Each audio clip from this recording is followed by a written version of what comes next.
Welcome back to Jacques in the Garden. Today we are going to be doing a complete tour of my garden, which has now been here for 5 years. It's actually crazy for me to think about the fact that this was just weird grass, weeds, trash, debris, you name it. That's all that there was in this garden. There was definitely nothing beautiful or edible. So let's take a look through this garden. I've been so happy with all the transformations. Every year I learn a little bit more about the space. And one of the first things I did on this side was establish this pollinator patch. That is why it is filled with so much beauty. This blanket flower here has been holding it down for years now. Every year I just chop it back a little bit and it just keeps on going. I've got some cornflowers coming, some borage, and of course I always have some straw flowers, which every year still look incredible. I just love having those papery little blooms around. Now let's take a look back here, because what I have in this side of the garden is something I'm very proud of, which is my onion patch.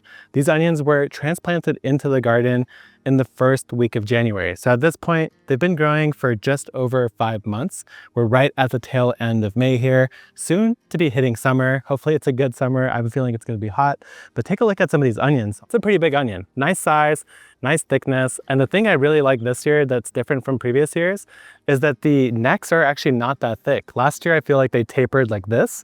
And what that meant was I didn't have that good pinch off, which is what gives you that storage potential. So now this year with skinny necks, they're starting to flop. That's why I pulled this one. Once an onion's neck breaks like this, it's essentially getting no more nutrients from above, and it is now beginning the curing process. So this guy is ready to go. There's a couple more that are flopped and ready to harvest, but I'm waiting for all of them to be ready, because my plan here is actually to turn this into a tomato patch next.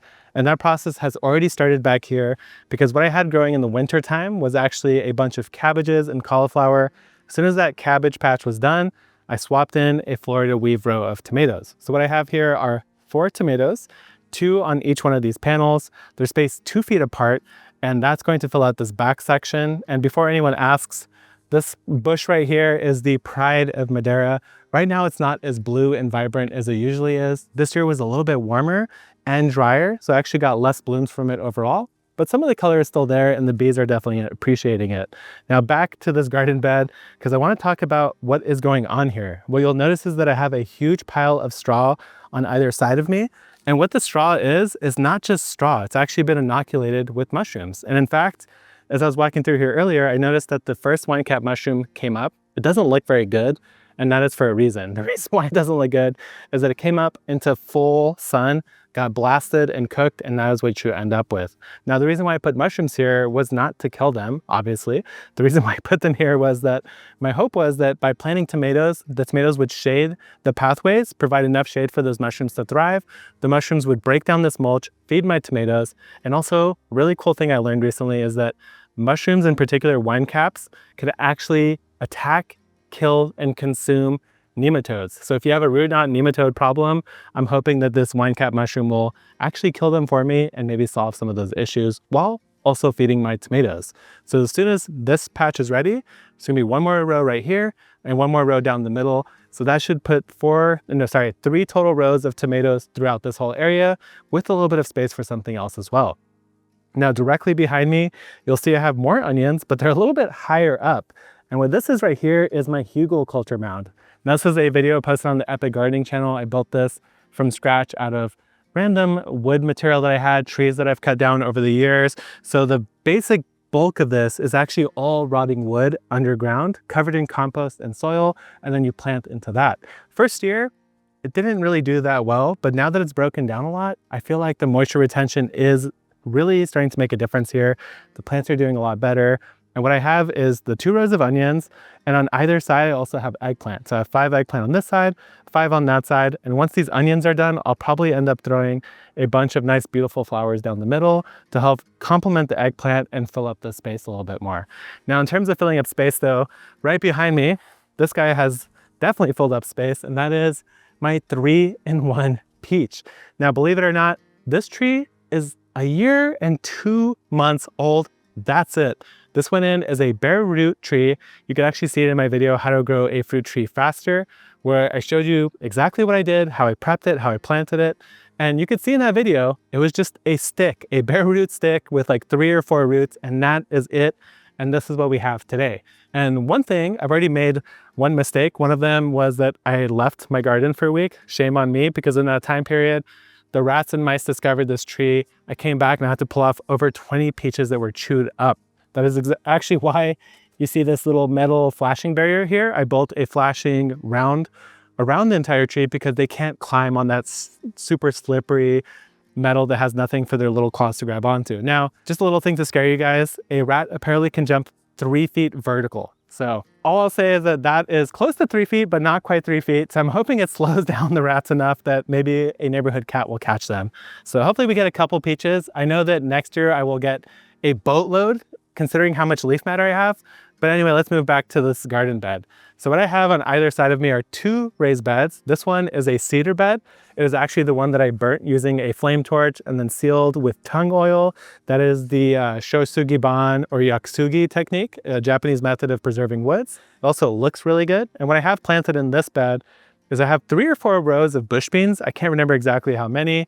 And then I have a row of 4 poblano peppers here. You could just see them poking up above the bush beans. And then 2 tomatoes on the back. So 4x4 bed, 2 indeterminate tomatoes on a net trellis. This is different than the Florida weave.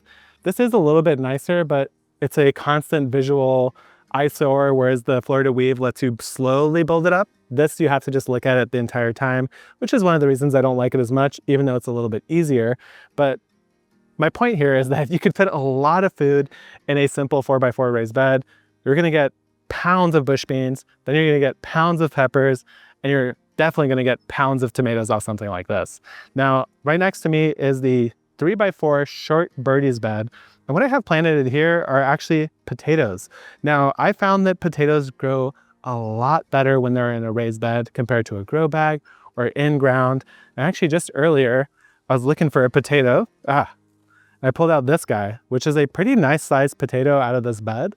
I think it's going to be a good harvest. There looks like somebody's chewing on it a little bit, but the size alone is promising, especially considering that these plants haven't really started to die back yet. So generally with potatoes, I like to wait until the foliage turns yellow, and then I'll actually harvest the potatoes. That way they reach their ultimate largest size potential.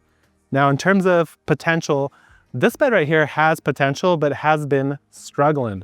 Now, what I've noticed is that when I planted these, all the peppers looked really sad. In fact, a lot of them still look quite sad. But I want to show you guys everything in the garden and teach you the lessons that I learned along the way as well. So what I figured happened here is that I had these in the greenhouse, very nice greenhouse. They were living, thriving their best lives. And then I took them out and I immediately plopped them into this ground where they get full sun essentially all day long. And I think the full sun initially was too intense for them and they stunted, they froze in time, and now they're just starting to grow again. So what I'm noticing is that the new leaves coming up are actually dark green. They're looking a lot better. The plants that I put besides the pepper, like the zinnia, look just fine. So I know it's not a soil issue. And basically at this point, it's just fingers crossed. In fact, actually, I just realized the ones on this side that get more shade look way better than the ones on that side that get a lot of sun. So I do think in this case, I just didn't acclimate them to the real world. I let them thrive in the greenhouse for a little bit too long and I just shoved them out here. So lessons to be learned. And actually, this is a lesson that for some reason I cannot learn because I am committed to keeping plants in the garden until they do something. So what I have here are 2 plants. They're the perennial 9-star cauliflower. Now I think it's technically a broccoli, and what it's supposed to do is every one of these shoots is supposed to have this like tiny little floret, something that looks more akin to broccoli, but will be entirely white, which is why they call it cauliflower. It's supposed to be perennial, it's supposed to be productive, but all this thing has done over the course of, I think it's been in here at least 6 months, is grow absolutely massive and produce a lot of leaves. So I don't know if I could recommend it at this point. It's basically done nothing for me. The rest of this bed still needs to get planted out, but I've got plenty of plants in the greenhouse, which we'll check out a little bit later. Now, right behind me, I want to quickly touch on this. I've got the 4x8 short birdies bed. And what I have in here is all soft neck garlic. Actually, I'll pull one right now. It's going to be a bad garlic ear. They're basically failing to form a bulb, which doesn't make any sense to me because this is a soft neck garlic. There's nothing hindering it from growing. Now, the one thing I'll note is that it hasn't actually lost 50% of its leaves yet. That's usually when I like to harvest. So right here, I see 1, 2, 3, I guess 4 leaves dying, but there's still another 1, 2, 3, 4, 5, 6, 7, 8. So we have to lose at least another 2 sets of leaves like these guys here for me to actually harvest it. Now, will it bulb much more by then? I don't think so. I think this will probably, hopefully this is just a fluke, but based on this pull alone, It's not looking like a good garlic year for me, guys, but this year was weird. Two things happened this year that made it very different from the other years. First, it was a very dry year. We got way less rain than we've ever got. We're actually looking at a total of just about 5 inches for the entire year.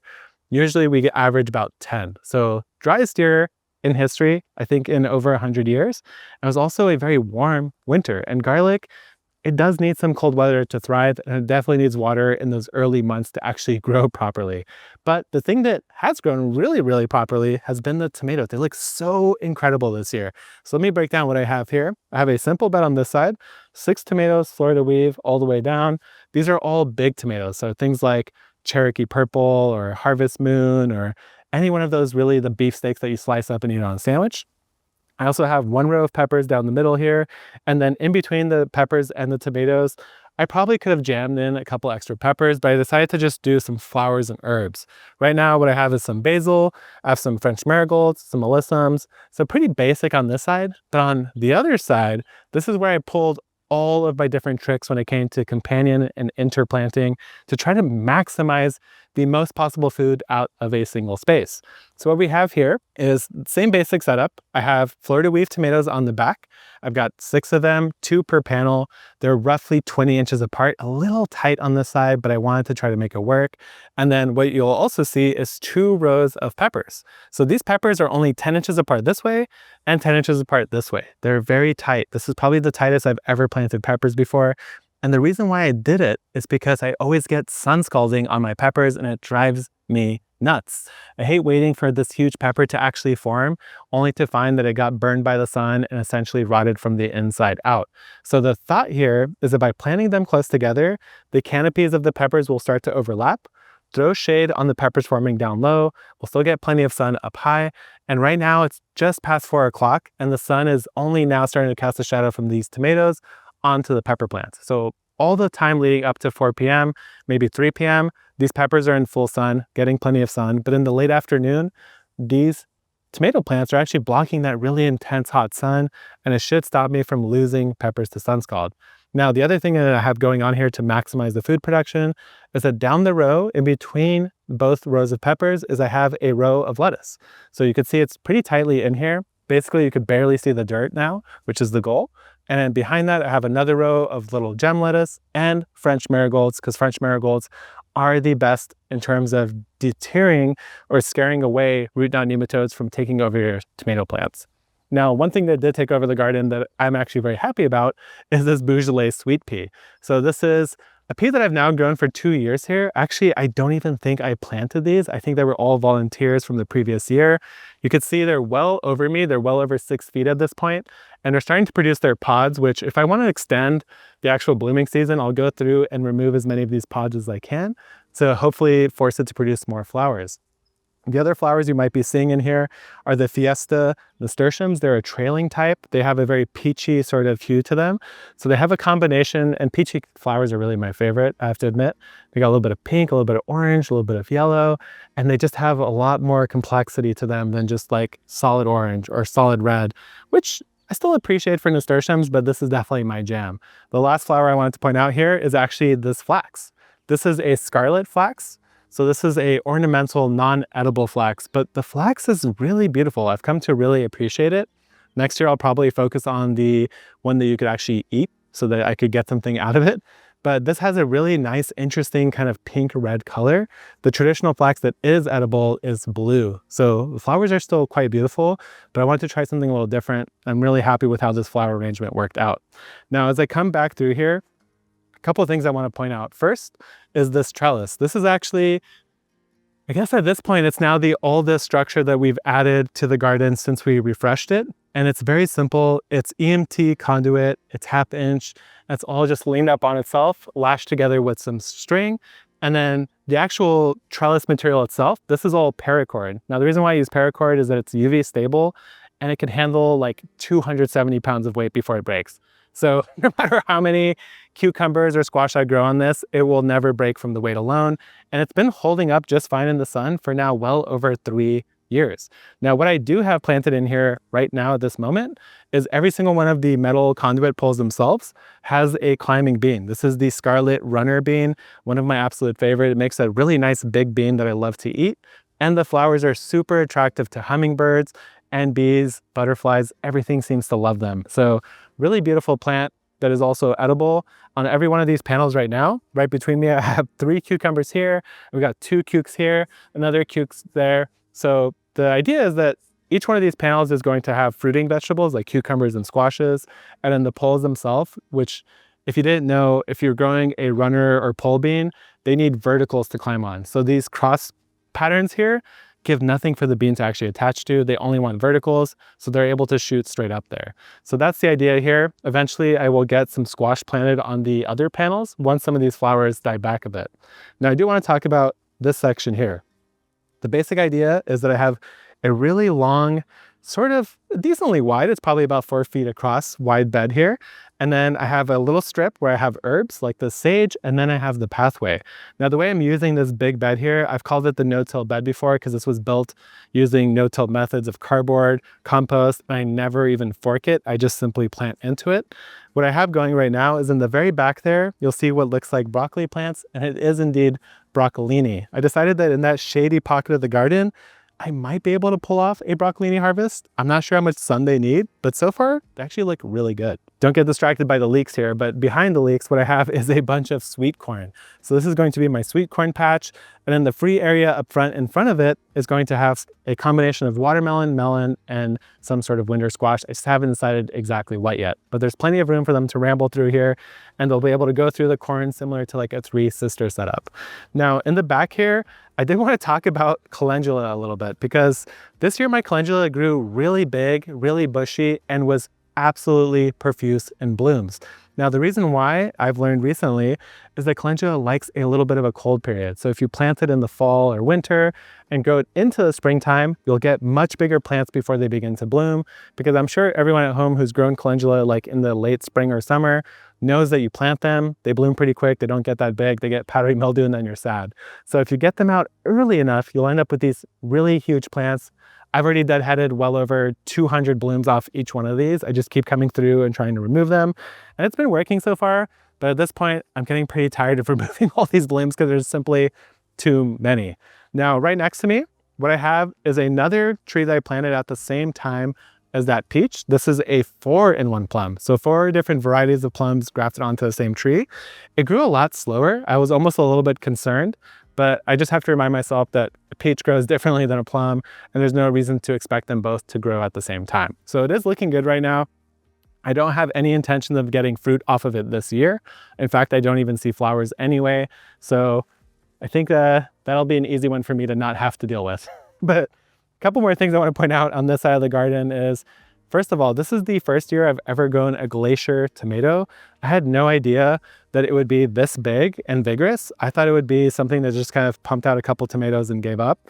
But not only is it really big and vigorous, but look at these crazy flower trusses. There's going to be like 30 tomatoes on each one of these trusses. And already it's way outside of my cage.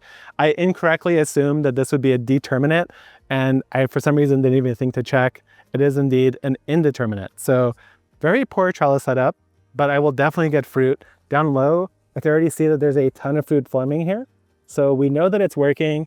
We know that it's doing well. And this is actually the first thing I planted in my Epic Garden box, which I'm really coming to love. I'm probably gonna add a couple more of those because I like even just getting a little bit off the ground. I find that the ability to control the soil in a raised bed, even if it is thin like that, makes a really big difference. Now, last thing I want to touch on this side of the garden is my pear tree. Again, these were planted at the same time as the plum and the peach. The only difference here is that instead of a multi-grafted tree, these are 2 separate trees planted right next to each other. This is called the 2-in-1 hole method.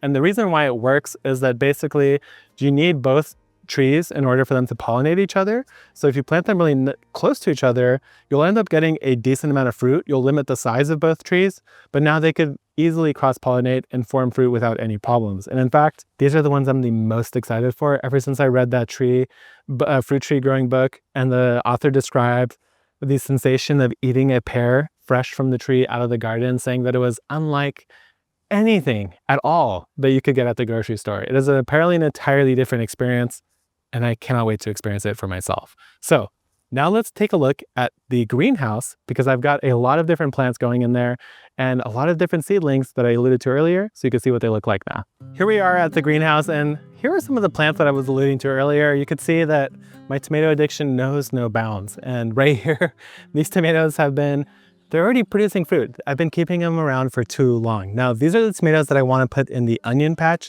So fingers crossed that all those onions necks break in the next week, because I don't know how much longer I could keep these guys going for. Now, as we head into the greenhouse, I'll point out a couple different things. Right here, I've got the container with peppers and lettuce, which I recently showed you in the how to start a container garden video. You could see the progress of it. Something was chewing on the pepper, but the lettuce looks actually fantastic. You could grow over 20 leeks in a pot if you want. That's what I have in this one. And as we work our way in, the first thing you'll probably notice is this gigantic tomato. Now, this tomato has been in the greenhouse now, I want to say since October. So quite a long time. It's definitely outstayed, or maybe I'm forcing it to outstay how long it wants to stay, but it's producing a ton of fruit. You can see it's clustering really nicely. I believe this is the beefy purple from Botanical Interest, and it's been producing really well, but in the hot greenhouse, it is starting to get some aphid pressure in here, especially because I haven't been that good about turning the fan on. But the fruit has been really delicious. It's in a small container, and it's still cranking out a ton of fruit. Now on my left, these are the majority of the starts. Now I say the majority because of course I'm always hiding some out of sight that I don't tell you guys about, like my giant piles of peppers out there, which we won't get into. These are the ones that I started in the video where I talked about all the seeds I'm starting right now in the springtime. So these are all the cucumbers, the squashes that I mentioned. You could see they're looking quite good. In the greenhouse, it's hot. It's a little bit humid. I'm starting to see a little bit of powdery mildew. So I do want to get these outside as soon as possible because I don't want it to spread through the leaves and actually damage this plant before it gets a chance to survive outside.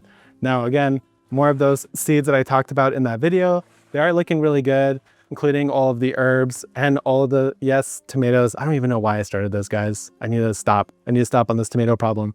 Let's get back to the rest of the plants. What else I have in here? Well, I've got some mangoes, which do have tiny baby fruits. I've got a lot of different guavas in here. I believe this is a Hawaiian pink guava. I've got a Malaysian purple guava. I've got a banana tree that shouldn't be in here, should be planted in the ground outside. I've got a Barbados cherry, a yerba mate. Then I've got more tomatoes. So tomato, tomato. And right here, you could see the cucumbers. So this is the first cucumber I planted in the garden, and then it's already got the first fruit that has formed. Now at the beginning, I forgot that I'm in a greenhouse and there's not that many pollinators in here because the door is closed. So I actually got myself a little paintbrush. I started manually pollinating, and ever since then, it's been doing quite well. Now, the other thing I'm experimenting this year is I'm growing some of my peppers in pots inside the greenhouse. That way I could take advantage of all that extra heat. And right here, you could see the first bell pepper is already well on its way, and it's actually sized up quite a bit. So things are looking promising in the greenhouse. Still some more work and rearranging to do as I fill in more summer plants, but I've been very pleased with it so far. So now let's take a look at the very first garden, the South Garden. Here we are in the South Garden, and truly this is where everything began for me 5 years ago when I started my garden. This is where it all began. It all began with a crazy rat's nest of tomato plants connected by string across random sticks that I found in the yard. And it worked out. We got a lot of tomatoes, but now it's looking like a proper garden. It's filled in. I've got plants, perennials, and I gotta say, it looks quite good right now. So what I have going at this moment is a lot of stuff.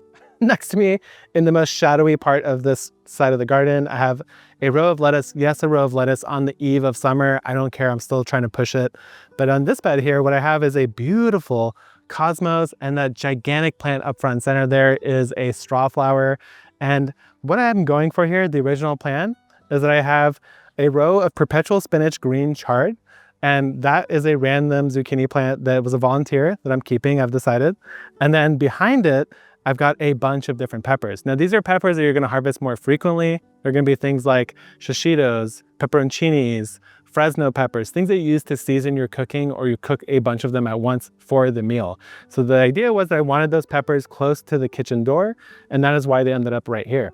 Now I can't walk past this amazing kale without talking about it. This kale has been here in the ground for over 3 years. The exact same kale plants. It's actually right here, what you're looking at, all of this is one plant with multiple branches. So it's been going nonstop. It produces an incredible amount of kale. Even if we tried to eat it every single day, we wouldn't be able to keep up. But I'm very happy for it because it's been it just looks kind of Dr. Seussy, and it's also just really delicious. Now, again, this is more tomatoes. And what I have here is that net trellis I was talking to you guys about. Now, the beauty behind this system is that whenever your plant's leaning out like this, you just grab it, you just push it through one of the cells, and now it's supported, easy peasy. But the main thing I wanted to show you guys here is that I've got the very first tomatoes ripe and ready, right in there. You could see this one right over here. I guess I could technically wait another day or two, but those are the first in-ground tomatoes that are ready to go. I'm so excited. I've been pulling a couple from the greenhouse, but they don't really count like those in-ground ones. So we'll talk more about this bed in a second. But first, let's talk about this bed here. This is a bed that is a little bit different than what I normally do. First of all, I planted broccoli this late in the year. That was on purpose. This is a variety called Green Magic, which is supposed to do well in hot climates. So fingers crossed, we'll see if we get any broccoli. And new to me in my garden, at least, is every one of these big bamboo stakes you see here has a summer squash tied to it. So this is the method of growing zucchini vertically. We actually did a whole video of this on the Epic Gardening channel. It worked out really well. And I actually have an example of them right over here that has actually been producing fruit. So right here, you can see I've got a big old Mexican style summer squash. And the beautiful thing about this vertical method is that it's very easy to see the fruit itself. So the base of the plant is right behind it. The top is right over here where my finger is. And it's also very easy to prune this foliage as it touches the ground and starts to look a little bit ratty. So I'm a huge fan of this. It's going to force all of the plant to only bulk up right here instead of spreading out across your garden. And actually, right across from me is another one of the first things that we added to this garden, and that is this herb patch. So I've got a rosemary, some summer savory, all sorts of goodies. And actually a new thing to me this year are all of these beautiful blooms. These are ranunculus, and these were actually sent to me from Galena from Microflower Farm. She's a great follow on Instagram. She's a actual proper flower gardener, and she does a lot of work. So when I talked to her, I told her the colors I liked, and she sent me these, and they're just so much fun. I love the texture and the color and the vibrancy that they're adding to the garden. And actually, another thing that I really love in the garden is this towering plant here. So this is lemon verbena. This, in our climate, is a perennial. I've been told by other people that they're very sad they can't get theirs to grow as a perennial. But the way this is used is, as this intoxicating sort of lemony scent to it. It's like a sweet lemony scent. I almost want to say it's like a cleaner, which doesn't make it sound good, but it is a cleaner in a good way. Now, the way we've used it before is in teas, and we've also made simple syrups with it. We've even made icing for a cake using the lemon verbena, and it was absolutely phenomenal. Highly encourage and recommend you guys try it home. Now, on this bed, the last sort of original bed in this section of the garden, again, I have a net trellis. And what these tomatoes are that are different is that these are all cherry tomatoes. Similar to those pepper plants I talked about earlier, the ones that you want to harvest on a more regular basis. Well, that's exactly what cherries are. So the cherries should be close to your kitchen door. So I have no beefsteaks on this row, only cherries. All the beefsteaks are in the other garden. And what I have in front of it is some dwarf Siberian kale, a couple towering, the Emerald Tower basil plant. This is a really fun one because it grows vertically instead of bushing.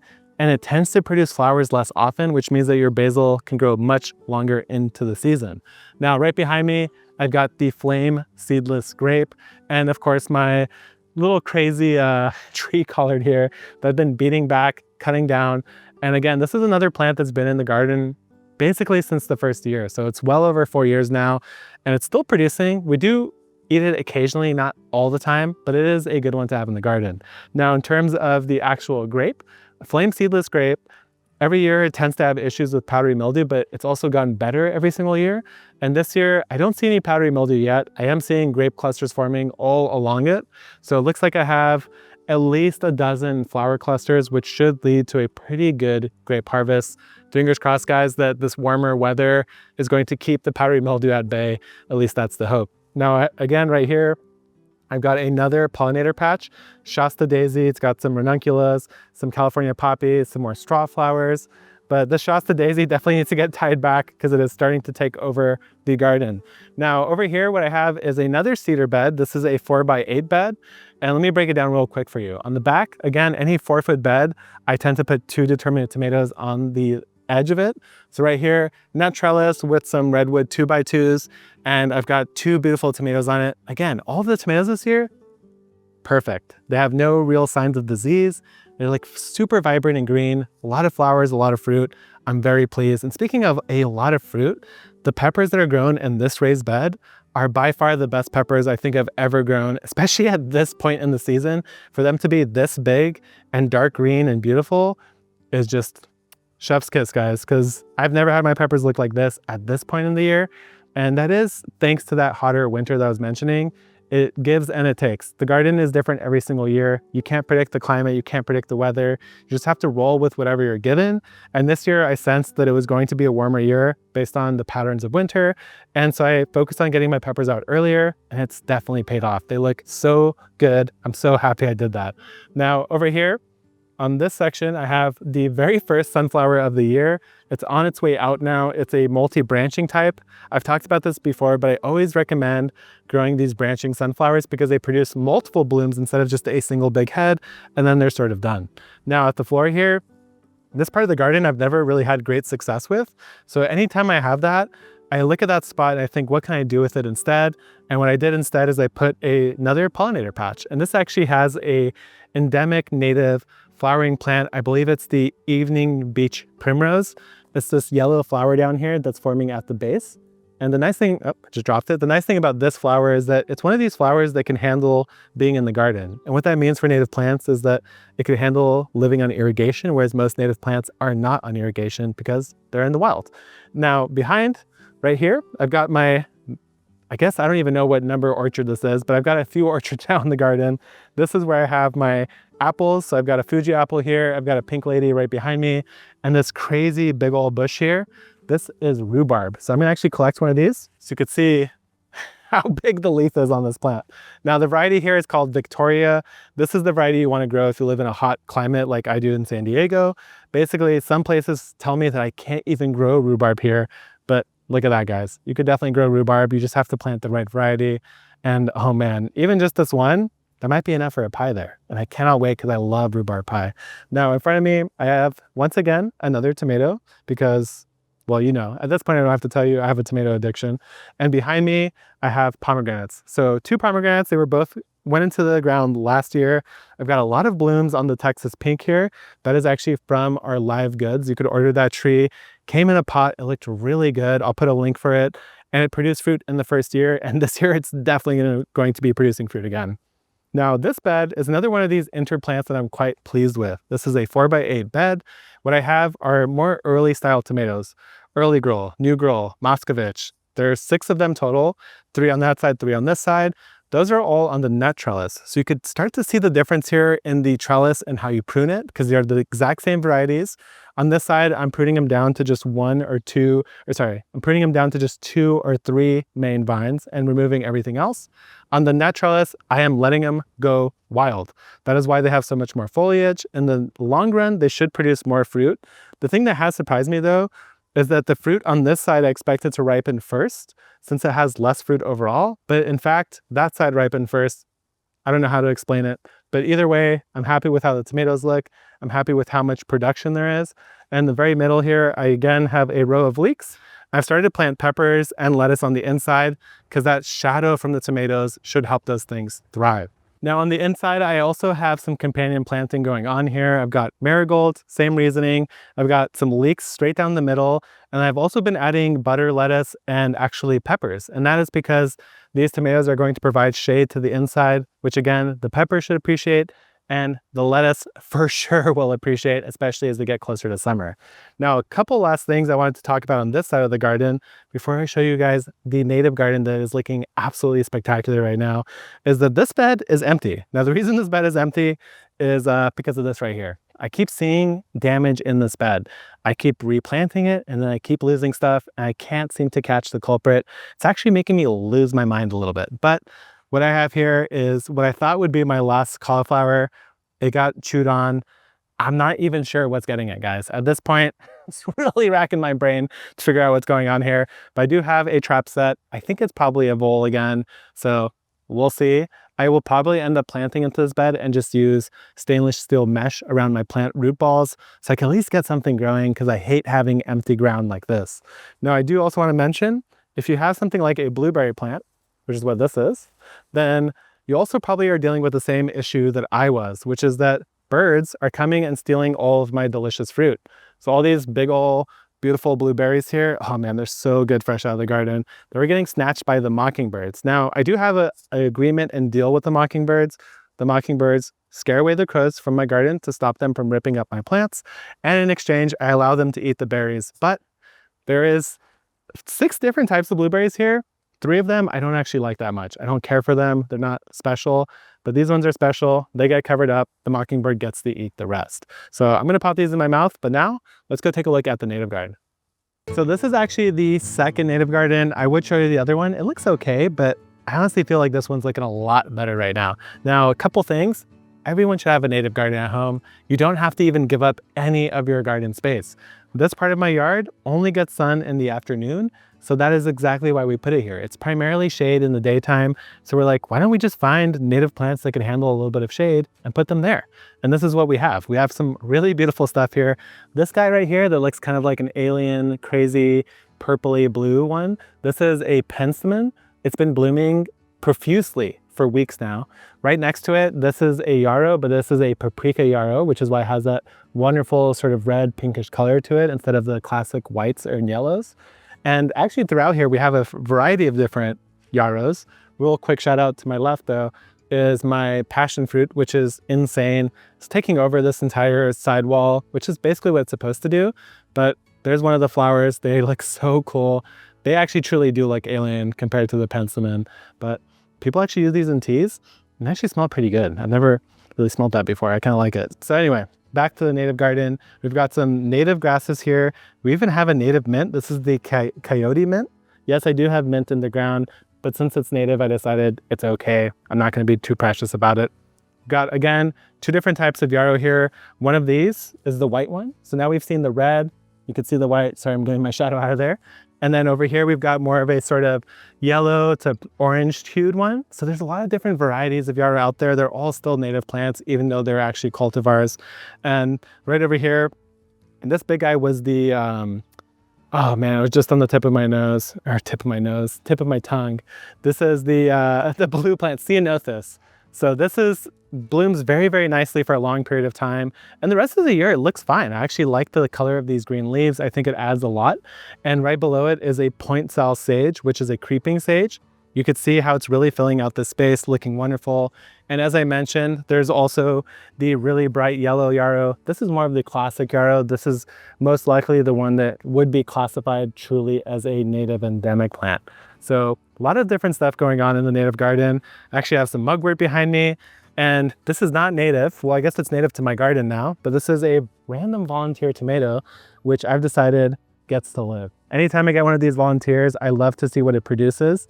This one looks like it's gonna have a lot of crazy fruit clusters, so that'll be interesting.